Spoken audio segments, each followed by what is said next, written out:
Good morning. अपने वादा के हिसाब से हम रात के 9 बजे अपडेशन में 2-3 दिन से पीछे हैं। हेल्थ इशू था, कुछ पार्टी इशू था। आज हम फिर आपके लिए ऑडिटिंग का क्वेश्चन लेके आए हैं।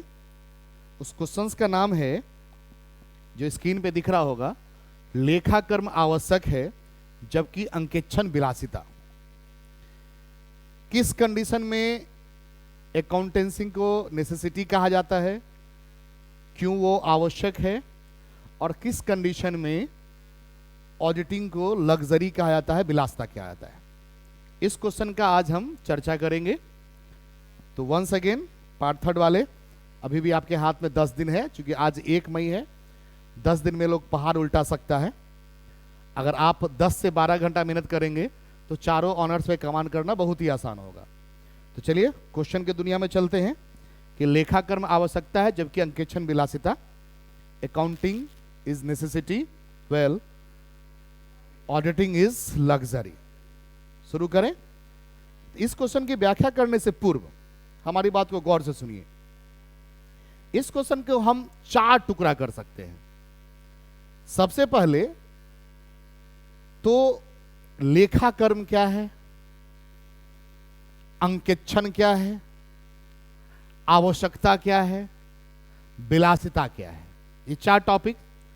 तो आंसर की शुरुआत हम इस तरह से कर सकते हैं कि इस प्रश्न की व्याख्या करने से पूर्व हमें 4 बातों को समझना होगा। पहला आवश्यकता, दूसरा विलासिता, तीसरा अकाउंटिंग दैट मीन्स लेखा कर्म, और चौथा अंकेक्षण। अंकेक्षण मतलब ऑडिटिंग। ये 4 टुकड़े को अगर हम समझा देते हैं तो शायद ये क्वेश्चन आपके लिए बहुत सा आसान हो जाएगा, और मात्र हम 10 मिनट के वीडियो में इसको हम कंप्लीट कर देंगे। तो चलिए आंसर की ओर चलते हैं।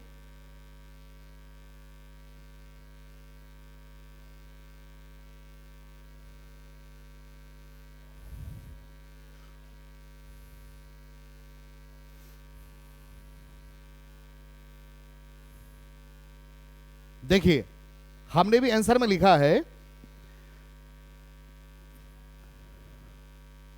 कि लेखा कर्म आवश्यकता है जबकि अंकेक्षण विलासिता। इस प्रश्न की व्याख्या करने से पूर्व हमने इस 4 वर्ड को इंडिकेट किया है, उसको गौर से समझा जाए।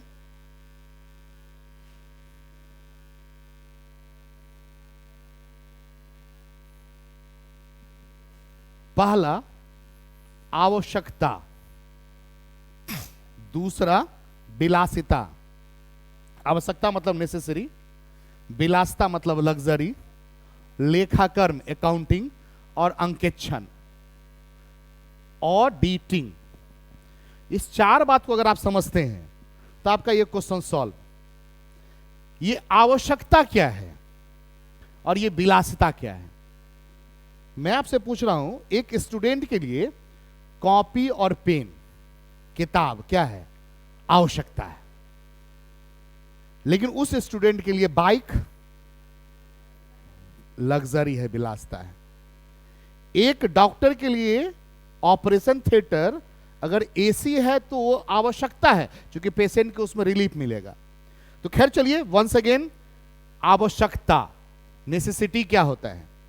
हमने आंसर में लिखा है, यदि किसी वस्तु या व्यवस्था के बिना काम नहीं चले, यदि किसी वस्तु या व्यवस्था के बिना काम नहीं चले, या चले तो बहुत सी विघ्न और बाधाओं का सामना करना पड़े, तो उस वस्तु या व्यवस्था को हम आवश्यकता कहते हैं। एक स्टूडेंट के लिए कॉपी, पेन, किताब, बेंच, डेस्क सब आवश्यक वस्तुएं हैं। लेकिन उस स्टूडेंट के लिए एसी क्लासरूम, उस स्टूडेंट के लिए बाइक, वो विलासिता है। तो जो एकदम जरूरी है, जिसके बिना मेरा काम नहीं चले, या चले तो बहुत सी विघ्न और बाधाओं का सामना करे पड़े, बहुत सारे प्रॉब्लम क्रिएट्स हो, तो उसे हम लोग नेसेसिटी कहते हैं या नेसेसरी कहते हैं, उसे हम आवश्यकता के नाम से जानते हैं। एक बार फिर से देख लीजिए, यदि किसी वस्तु या व्यवस्था के बिना काम नहीं चले, या चले तो बहुत सी विघ्न और बाधाओं का सामना करना पड़े, तो हम कहेंगे कि वो हमारे लिए आवश्यक है। पहला टॉपिक खत्म। अब आगे बढ़ते हैं। दूसरा विलासिता। ये विलासिता क्या होता है? विलासिता के बारे में हमने लिखा है कि विलासिता का आशय उस वस्तु अथवा व्यवस्था से है जिसकी अनुपस्थिति में कोई हानि ना हो, परंतु उसके आ जाने से, जिसके होने से कार्य क्षमता में वृद्धि हो सकती है। पहले के जमाने में लोग लग्जरी का मतलब, विलासिता का मतलब लोग अय्यास आदमी से लगाता था।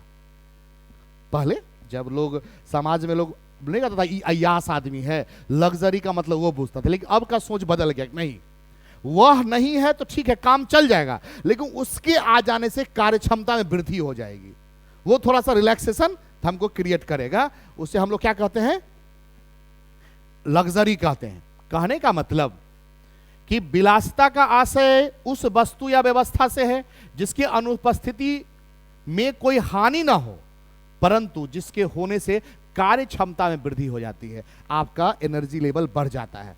फॉर एग्जाम्पल, ठीक है एक स्टूडेंट के लिए बाइक नहीं जरूरी है, लेकिन मान लीजिए वही बच्चे का पूरे मधुबनी में 4 जगह ट्यूशन है, फिजिक्स का, केमिस्ट्री का, बायो का, मैथ का, या 4 जगह अकाउंट्स का ट्यूशन लेता है, ऑडिटिंग का अलग, कॉस्ट का अलग, इनकम टैक्स का अलग, एफएम का अलग, जीके जीएस का अलग। अब 5 ट्यूशन को साइकिल से मेंटेन करता है। अगर बाइक से आ जाने से तो स्वाभाविक है उसकी दूरी कम हो जाएगी ना।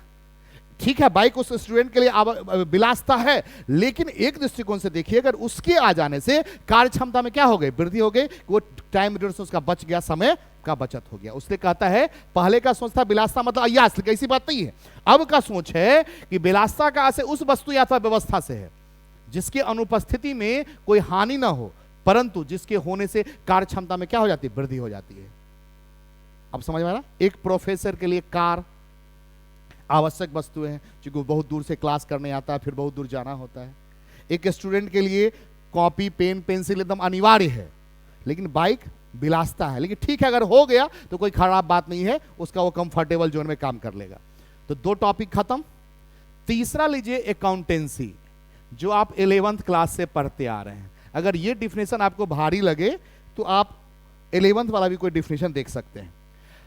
अकाउंटेंसी का मतलब क्या होता है मेरे भाई, छोटा सा अर्थ समझिए। जर्नल और लेजर बनाना बुक कीपिंग है। जर्नल और लेजर बनाना बुक कीपिंग है। जर्नल और लेजर बनाना क्या है, बुक कीपिंग है।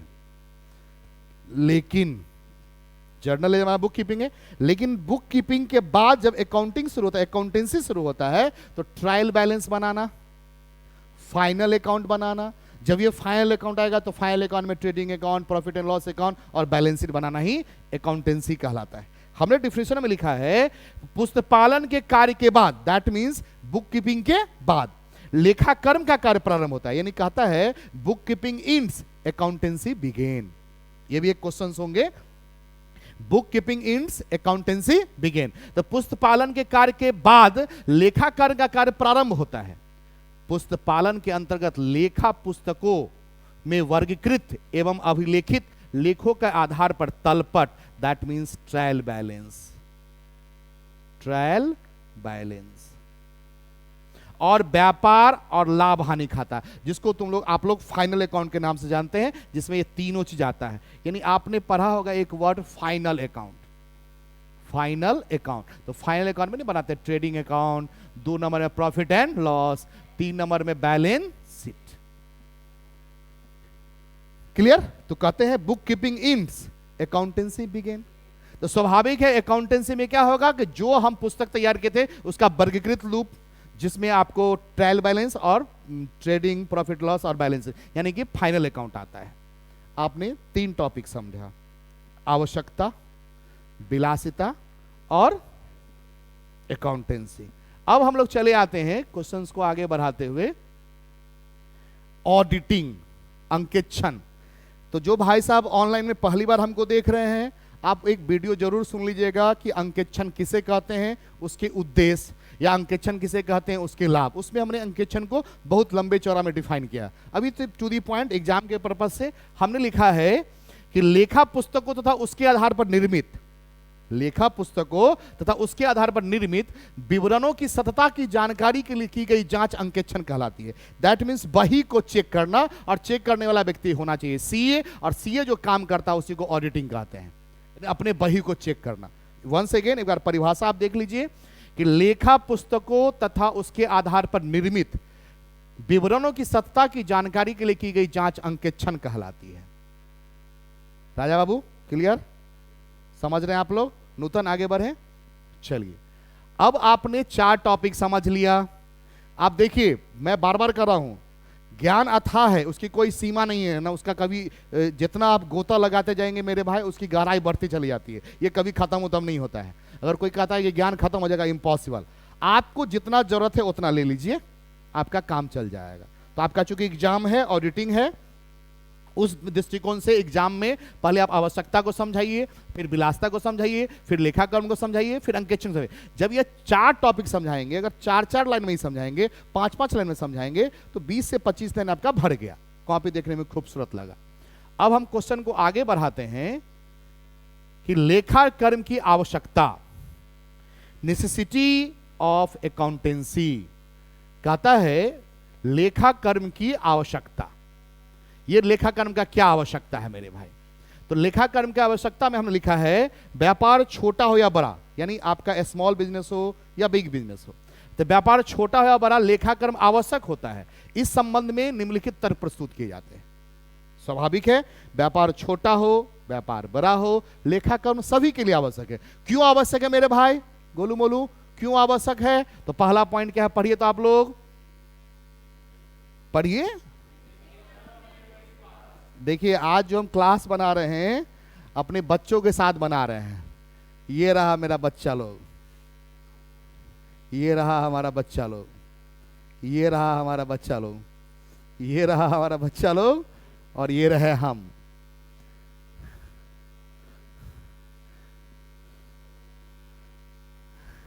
कहने का मतलब, तो चलिए थोड़ा सा शुरुआत करते हैं कि व्यापार छोटा हो या बड़ा, यानी छोटा बिजनेसमैन हो, बड़ा बिजनेसमैन हो, उसके लिए लेखाकर्म आवश्यक है। जिसमें पहला पॉइंट आप लोग बोलिए तो क्या लिखा हुआ है? कहता है लिमिटेशन ऑफ मेमोरी पावर, स्मरण शक्ति की सीमा। हम छोटा मोटा कोचिंग चलाते हैं, हमारे पास 400-500 बच्चे हैं। हमको कोई बच्चा पूछ दे कि मिश्रा जी पूछ दे सर हम कितना पैसा दिए थे, चश्मिश पूछे सर हम कितना पैसा दिए थे, पूर्वे जी पूछे कितना पैसा दिए थे, तो हम क्या कर पाएंगे? नहीं जा बता पाएंगे, क्योंकि इसकी एक सीमा होती है। उसी तरह से हर एक बिजनेसमैन का एक ट्रांजैक्शन का, लेन देन का एक टाइम होता है, वो 2 दिन 4 दिन 5 दिन याद रख सकता है। ये इम्पॉसिबल है भर दिन के बाद को याद रखना। इसलिए कहा गया है कि व्यापार छोटा हो या व्यापार बड़ा हो, उसकी स्मरण शक्ति, बिजनेसमैन की स्मरण शक्ति यानी मेमोरी पावर छोटा होता है। उस दृष्टिकोण से हमें लेखाकर्म रखना अनिवार्य। That means journal, ledger, trial balance, final account. यानी जर्नल लेजर तो बुक कीपिंग है, लेकिन बुक कीपिंग होगा तो ही ना अकाउंटेंसी होगा मेरे भाई।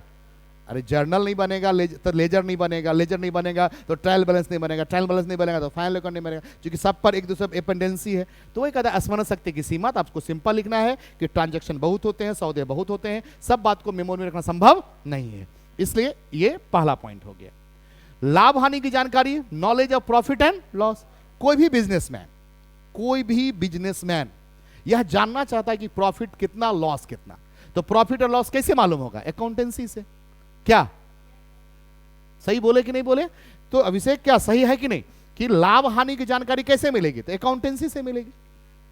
हेलो अभिषेक आनंद, नहीं समझ रहे हैं कि कैसे लाभ हानि की जानकारी? कहता है किसी व्यापार का उद्देश्य लाभ अर्जित करना होता है। आखिर पूरे हमने साल भर में क्या कमाया, वो तो हमारा फाइनल अकाउंट ही बताएगा। नेट प्रॉफिट क्या है, ग्रॉस प्रॉफिट क्या है, बैलेंस शीट का पोजीशन क्या है।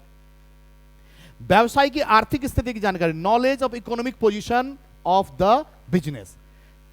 मतलब हमारा डेटर्स कितना है, हमारा क्रेडिटर्स कितना है। उसको मैंने शुद्ध हिंदी में लिखा देनदारियां और लेनदारियां। डेटर्स और क्रेडिटर्स हमारे बिजनेस में कितने हैं, इसकी भी जानकारी मिलती है। नए साझेदार के प्रवेश पर लाभ, advantage of the admission of a new partner. कोई नया पार्टनर हमारे बिजनेस में आना चाहेगा, सोचो कोई नया पार्टनर हमारे बिजनेस में आना चाहेगा, आएगा, घुस जाएगा, वो हमारे पूरे बिजनेस के बही को चेक करेगा कि कंपनी अच्छी स्थिति में है कि नहीं। व्यापार छोटा बड़ा कुछ भी सोचो मन में, वो अच्छी स्थिति में है या नहीं है, उसके लिए वो क्या करेगा? उसके बिजनेस के व्यापार के बही को चेक करेगा। तो वहां पर लेखाकर्म आवश्यक है।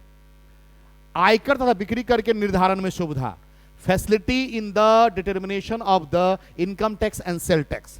आप जानते हैं कि आप टैक्स पढ़े थे कि हर आदमी को थोड़ा बहुत टैक्स पे करना चाहिए, थोड़ा बहुत क्या, जितना आप कमाते हैं उतना टैक्स पे करना चाहिए, उसी से आपका देश का डेवलपमेंट होता है, देश के बहुत सारे जो जितने भी काम है उसी से होते हैं। तो वही लिखा हुआ है, एक चार्टर अकाउंटेंट ही यानी अकाउंटिंग करने वाला ही ना बताएगा कि आयकर और बिक्री कर का निर्धारण में सुविधा, यानी अकाउंटेंसी के अंतर्गत आप पेपर तैयार करेंगे ना, उस पेपर से पता चलेगा कि सेल टैक्स कितना देना है, इनकम टैक्स कितना देना है। तो अगर आप इस 5 पॉइंट को लिख देते मेरे भाई तो इनफ आंसर हो जाएगा।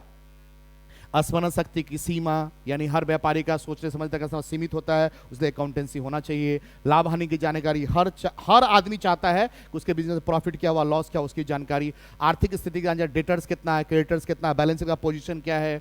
नए साधारण के पर्पस से अगर आप अकाउंट्स मेंटेन करके रखेंगे तो कोई भी पार्टनर आएगा तो अपने वही को आराम से देख सकता है, और इनकम टैक्स में सेल टैक्स और इनकम टैक्स डिसाइड करने में आसानी होती है। तो इतने बातों से आपने देखा कि व्यापार छोटा हो या व्यापार बड़ा हो, दोनों के लिए अकाउंटिंग नेसेसिटी है, नेसेसरी है, लेखाकर्म आवश्यक है। अब आते हैं अंकेक्षण का विलासिता होना। तो विलासिता होना मैं आपको समझा दिया था, तो उसके दृष्टिकोण से हमने 2 तर्क लिए हैं, छोटे व्यापारी के लिए और बड़े व्यापारी के लिए। यानी लेखा कर्म के बाद मतलब अंकेक्षण जो आ रहा है, हमने आंसर में लिखा है कि अंकेक्षण विलासिता है या नहीं। इसके लिए मुख्य 2 दृष्टिकोण से हैं, गौर से देखिए। एक छोटे व्यापारी के लिए, एक बड़े व्यापारी के लिए, यानी जो स्मॉल है उसके लिए क्या है और जो बिग है उसके लिए क्या है। तो गौर से देखिए, छोटे व्यापारी के दृष्टिकोण से पहला पॉइंट अत्यधिक खर्चीला। अत्यधिक खर्चीला क्या पॉइंट लिखे इंग्लिश में? गुड। कहने का मतलब अत्यधिक खर्चीला का मतलब, मान लीजिए व्यापार हमारा छोटा है, जो काम एक हमारा अकाउंटेंट करके दे देगा, उस काम के लिए चार्टर्ड अकाउंटेंट से कराने का क्या जरूरत है। ये राइटर का कहना है कि जो काम हमारा एक चार्टर्ड अकाउंटेंट ही कर देगा, तो वहां चार्टर्ड अकाउंटेंट कराने की जरूरत नहीं। अगर आप करा रहे हैं तो एक्सपेंसिव है, वो अधिक खर्चीला है, क्योंकि उसमें आपको पैसा ज्यादा लगेगा। अंकेक्षण के लाभों की वैकल्पिक प्राप्ति। वैकल्पिक प्राप्ति का मतलब फिर वही बात, जो काम अगर आप अकाउंटेंट करके दे देगा तो उसके लिए चार्टर्ड अकाउंटेंट के पास जाने का क्या जरूरत है। कहता है छोटे छोटे अंकेक्षण के लाभों को दूसरे विकल्प से भी प्राप्त कर सकते हैं, जो कि सस्ते होते हैं। पहला तरीका यह है कि वह व्यावसायिक खातों को स्वयं तैयार करे, या दूसरा किसी दूसरे व्यक्ति से खाता तैयार कराए जिसे कम परिश्रम देना पड़े। अब अगर आप व्यापार छोटा है तो एक अकाउंटेंट भी आपको प्रॉफिट लॉस निकाल के दे सकता है। समय की बर्बादी, वेस्टेज ऑफ टाइम। जब ये चार्टर्ड अकाउंटेंट आपके बही को चेक करेगा, आपका सब काम रुक जाएगा, तो समय की बर्बादी होगी, वेस्टेज ऑफ टाइम। केवल प्रतिष्ठा के उद्देश्य की पूर्ति। कभी कभी लोग नहीं कहता है प्रतिष्ठा में प्राण गंवाना, शो करने के लिए हम अपने बही को चार्टर्ड अकाउंटेंट दिखाते, वो गलत। चाय मंगा दे, क्या आप हाफ ही ले रहे हैं, मैं समझ रहे हैं, कोई होता है ऐसा, कोई बड़ी बात नहीं। तो चाय के लिए कंडीशन है हमारे यहाँ कि आप चाय पियेंगे तो सबके लिए मंगाना होगा। तो सोच लीजिए, हाफ ही की चाय आप जानिए, क्लास में 50 बच्चे तो 50 गुने 7 कर दीजिएगा, नहीं पिएगी, कैंसिल। तो आगे बढ़ते हैं, केवल प्रतिष्ठा के उद्देश्य की पूर्ति। दैट मीन्स जो काम चार्टर्ड अकाउंटेंट से ना करा के अकाउंटेंट से ही हो जाएगा, वहां अगर आप चार्टर्ड अकाउंटेंट से काम कराते हैं तो आप केवल प्रतिष्ठा में प्राण गंवाना। आप तो शो करने के लिए कर दीजिएगा, नहीं नहीं हमारा वही चार्टर्ड अकाउंटेंट करता है, लेकिन क्या जरूरी है मेरे भाई। व्यापार छोटा है, हम खुद हिसाब बना लेंगे या बनवा लेंगे, तो वहां पे ऑडिटिंग कराना जरूरी नहीं है। अब आइए बड़े व्यापारियों के दृष्टिकोण से, from big business mind point of view. बड़ा व्यापार है तो स्वाभाविक है, बड़ा व्यापार होगा तो अकाउंटिंग तो होना ही होना चाहिए, चार्टर्ड अकाउंटेंट से वही चेक तो होना ही चाहिए। उसमें पहला तर्क है कर्मचारियों की कार्य क्षमता में वृद्धि, increase in the efficiency of employ. अगर एम्प्लॉय को लगता है कि यह मेरा वही चार्टर्ड अकाउंटेंट चेक करने वाला है, तो वो सुस्त नहीं रहता, उस पर अच्छा से काम करता है, वो गलत होने का संभावना को पूरा रोकता है कि हमसे गलती नहीं होनी चाहिए। तो वही लिखा हमने आंसर में कि अंकेक्षण से कर्मचारियों की कार्य कुशलता में वृद्धि होती है, क्योंकि वे जानते हैं कि कार्य ठीक से नहीं करने पर उनकी त्रुटि अंकेक्षकों द्वारा पकड़ी जाएगी। अंत में लगन के साथ समुचित समय पर अपना कार्य पूरा कर सकते हैं। चार्टर्ड अकाउंटेंट का एक मन में, स्टाफ के मन में भय बना होता है कि हमारे गलती को देख लेगा, तो वो उसके लिए जरूरी है। कपट की संभावना कम होना, फ्रॉड कम होता है। जब ये चार्टर्ड अकाउंटेंट बिजनेस को चेक करेगा तो फ्रॉड क्या होगा? कम होगा। प्रबंधकों की कार्य क्षमता में वृद्धि, जो हमारे मैनेजमेंट करने वाले हैं, मैनेजर्स होते हैं, उनका increase in the efficiency of management, उसकी कार्यकुशलता बढ़ जाती है। जब ही चार्टर्ड अकाउंटेंट बही को चेक करेगा, मैनेजर समझता है कि नहीं, हमसे कोई एरर्स नहीं हो, हमसे कोई फ्रॉड नहीं हो, इस बात को पूरा प्रयास करता है। व्यवसाय के विकास में सहायक, helpful in the development of business, common sense का बात है। अंकेक्षण के प्रभाव से संस्था की सारी क्रियाएं चुस्त और दुरुस्त रहती है, जिससे संस्था का विकास तीव्र गति से होता है, जल्दी जल्दी होता है। संस्था के सभी स्तर के कर्मचारी संस्था के प्रहरी के रूप में कार्य करने का संपादित होते हैं। हर आदमी एक्टिव हो जाता है कि नहीं, मेरा बही एक चार्टर्ड अकाउंटेंट चेक करेगा, तो वो गलत करने का प्रयास नहीं करता है। दिवालिया की दशा में शीघ्र निर्णय, अगर अचानक कोई हमारा बिजनेस ही इंसॉल्वेंसी की ओर जा रहा है, हमारा बिजनेस बर्बाद हो रहा है, तो आप तुरंत अपने हिसाब को बना सकते हैं, तुरंत विद इन सेकेंड, क्योंकि आपका बिजनेस तो तैयार है। निष्कर्ष, चूंकि आप LNMU के स्टूडेंट हैं, 20 में 19-18 चाहिए, तो कैसे आएगा मेरे भाई? तो पूरे बात को निचोड़ में लिख दीजिए, जिसको निष्कर्ष के रूप में हम जानते हैं। तो निष्कर्ष में हमने यही लिखा है, व्यापार छोटा हो या व्यापार बड़ा हो, लेखाकर्म दोनों के लिए आवश्यक है। यानी छोटा बिजनेसमैन हो या बड़ा बिजनेसमैन हो, लेखाकर्म दैट मींस अकाउंटेंसी दोनों के लिए आवश्यक है।